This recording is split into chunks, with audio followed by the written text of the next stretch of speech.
And we'll go to this, straight to a Fox News alert. New information emerging in the case of Nancy Guthrie's disappearance as the desperate search now enters day 6. Law enforcement is racing against the clock, with the FBI confirming the first deadline from an alleged ransom note has expired and the next deadline set for Monday. So Arizona investigators say they believe the 84-year-old is still out there as the Guthrie family now shares a second video addressing any possible captor. Here's that message from Nancy's son, Cameron, asking for proof of his mother still being alive. Watch. This is Cameron Guthrie. I'm speaking for the Guthrie family. Whoever is out there holding our mother, we want to hear from you. We haven't heard anything directly. We need you to reach out, and we need a way to communicate with you so we can move forward. But first, we have to know that you have our mom. We want to talk to you, and we are waiting for contact.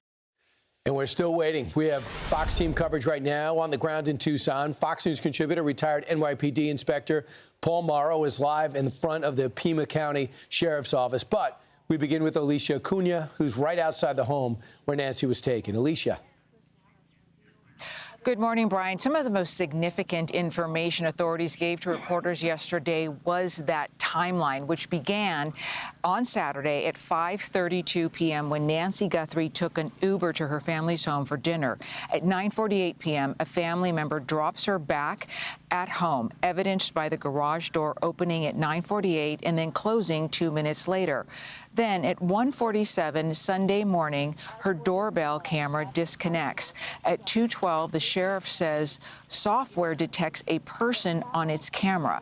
16 minutes later, Nancy's pacemaker app disconnects from the phone. At 11:56 that morning, the family checks in on her after she didn't show up for church. 12:03, they call 911. At 12:15, the first patrol arrives. Investigators say they have talked to that Uber driver from Saturday, and that camera that detected a person didn't have a paid subscription, so the images weren't saved. The FBI also says they are taking the ransom note that was sent to TMZ and local TV stations in Tucson seriously. The FBI confirmed there were 2 deadlines in the ransom note. The first one passed at 5 p.m. yesterday. That came with specific demands. If not met, a second deadline kicks in for this Monday. Agents are back out, going door to door in both Nancy's neighborhood and that of her daughter Annie. The sheriff gave this assessment of where he believes things stand. Right now, we believe Nancy is still out there. We want her home. Our department, the Sheriff's Department, along with all of our partners at the FBI, have been working around the clock. And we just want her home and find a way to get to the bottom of all of this. Oh, please cue me. Go. The FBI has brought in a critical response team from Quantico. They have a team also processing social media evidence and phone and digital footprints. Back to you. All right. Thanks so much. Let's bring in Fox News contributor, retired NYPD Inspector Paul Mauro, who is live in the Sheriff's Department over in Tucson. Paul, your reaction from what we've known, what we find out overnight, what do you expect them to focus on today? Well, you know, one of the things that the sheriff said at that press conference yesterday is that they're not going to give any more press conferences unless they have something concrete. He characterized where they are in the current stage of the investigation as the analysis phase. That is to say, they're waiting for data to come back, and they're waiting for the analysis of the data that they have. That tells me that they're looking very hard at a lot of digital stuff. They probably, if I had to guess, have gotten into her phone by now. They probably have dumped some other stuff, maybe her Wi-Fi server. She has a computer in her house. They're looking for anomalies. And let's remember something else, Brian. According to the timeline that we got yesterday, something that jumped out at me, there's a 41-minute gap from where you can probably say, the intruder is in the house and then she leaves, because that's when her pacemaker disconnects from that app. 41 minutes is a long time for an abduction. What was going on? Was this actually a burglary gone bad? Was somebody looking through the house and she woke up? It strikes me that 41 minutes, a potential digital footprint, that kind of thing, I think, is what they're pulling out now, and we may not know for a few days at least. Yep, Paul, it looks like the son-in-law was the last one to see her and he dropped her off. According to reports, they played games.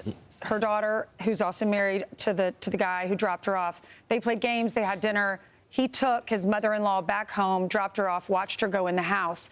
Have they tracked his car? Have they been able to, because I know in some cases, if it's a updated car, they can find the car through GPS.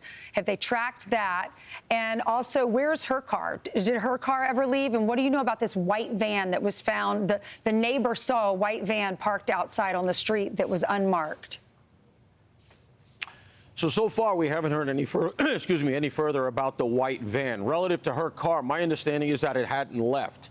As we've heard, she had an Uber driver who had been driving her around, at least during the day of, and you have to suspect that that was a fairly regular thing. That's another digital thing that they're almost certainly going to be checking out. They can go to Uber, but they can also go to the credit card company. They should do financials. They should see if she's had any unusual pattern of payment to somebody, she was having some work done on the house, something like that. Relative to the brother-in-law's car, because he was the last person, yeah, most cars these days do have some version of a GPS. Remember the Alex Murdaugh case? One of the things that sunk Alex Murdaugh was that they were able to track the movement of the car where he said it had not been, doing things he said he had not done. And so that was one of the pieces of evidence against him. I'm very sure that they will be going hard at that, unless it's an older car, or unless you're dealing with somebody who's very, very cyber savvy. But we don't know that the brother's a suspect, brother-in-law, I should say, is a suspect in any way, shape, or form. Here, the sheriff made it very, very clear they're not ruling anyone in or they're ruling anybody out. And that's one of the issues here. They have to cast a very wide net. The problem I saw yesterday, that was very subtle, was that at one point, very casually, the sheriff said, we're going to be putting up billboards around the county to try to get more tips and to sensitize people to the situation. You don't put up billboards if you feel that you're close. That's so true. Paul, we got some breaking information last night with Harvey Levin on Sean's program. And he talked about the letter sent in. It was through email and the sophistication. I want to play that sound and then get your reaction. My IT team has been hard at work on this, and I know the feds have. I don't think they're going to be able to figure out where this email originated from. I know the Bitcoin address is real. So what I will say is this, that this is not a letter that was thrown together in a couple of minutes. It is a very specific, well-organized, layered letter that really lays things out. This is not AI. You know, if an English teacher were to look at the structure and the grammar and everything else, I think they would have no notes. So this is somebody, it's not a crazy person who's writing this. I mean, they may be crazy, but they have the capacity to make demands, say what they want, say what they don't want, and it's very, very structured. So, Paul, in the letter, there's two deadlines there, and they want payment. And apparently, the link to Bitcoin is legitimate. So why wouldn't the family pay it? Well, I think right now the real conundrum about that letter is that it provided no means of contact with the perpetrators.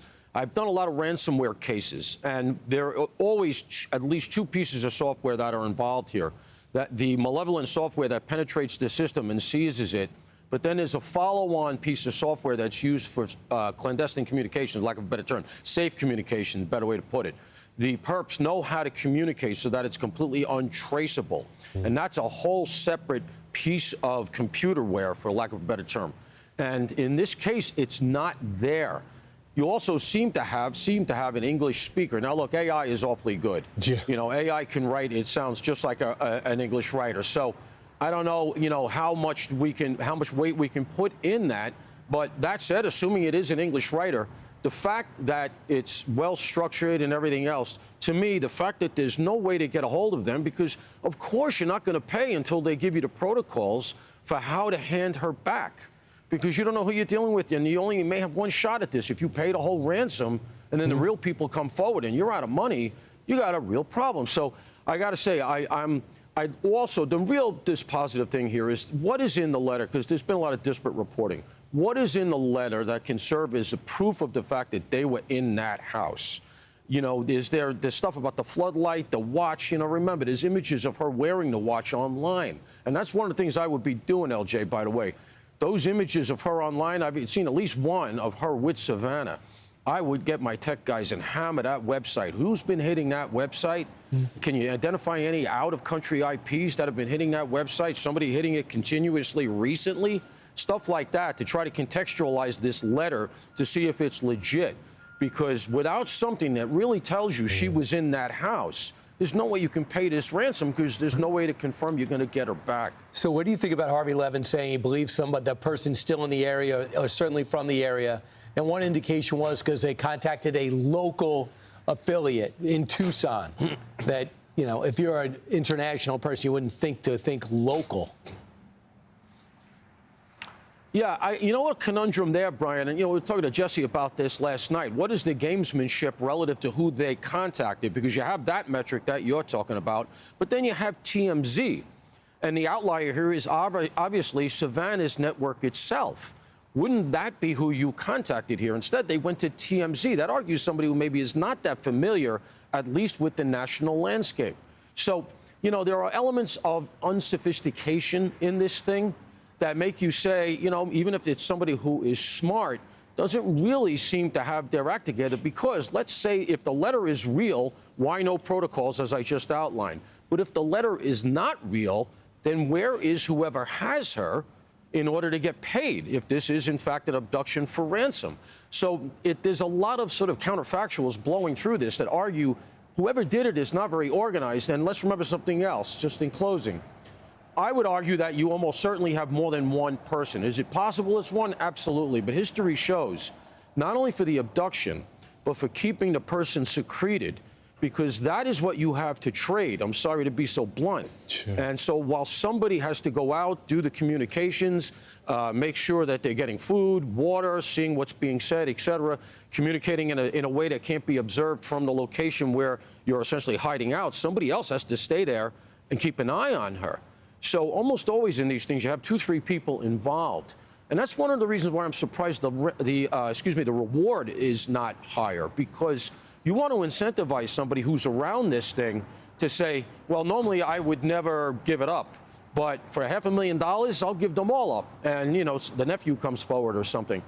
A low reward here, in my estimation, and it was only bumped yesterday. I'm a bit surprised by that. Paul, really quickly, why haven't we heard the 911 call? And who was it that went over to the house after she didn't show up for church to check on her? I don't know. I haven't heard the live 911 call myself. And so I can't really say. I assume it was the sister, because obviously Savannah lives out of state, as does the brother. So the relationship, from what I understand, was closest to the sister, Annie, that lives here, and her brother-in-law, where we know that they had been together the night before having dinner. So my assumption is that she would have gotten the call. And here's another thing. Was the sister dialed into the watch? Because your watch can be, you know, like my watch is kind of like a Fitbit. And so my wife knows if I did my exercise. So I'm wondering, like, did the sister get an alert? Did it alert on her watch? Did she have a watch? I'm curious about that. And that's another sort of digital metric that they'll be looking at. Life 360. We're all on Life 360, so I can see where everyone in the family is. You have a choice to share, right? Yeah, yeah. Paul, you've been so great on this. Stay safe on the ground. Thank you, guys. Want even more Fox News on YouTube? Become a Fox News Patriot today. Click join to find out how.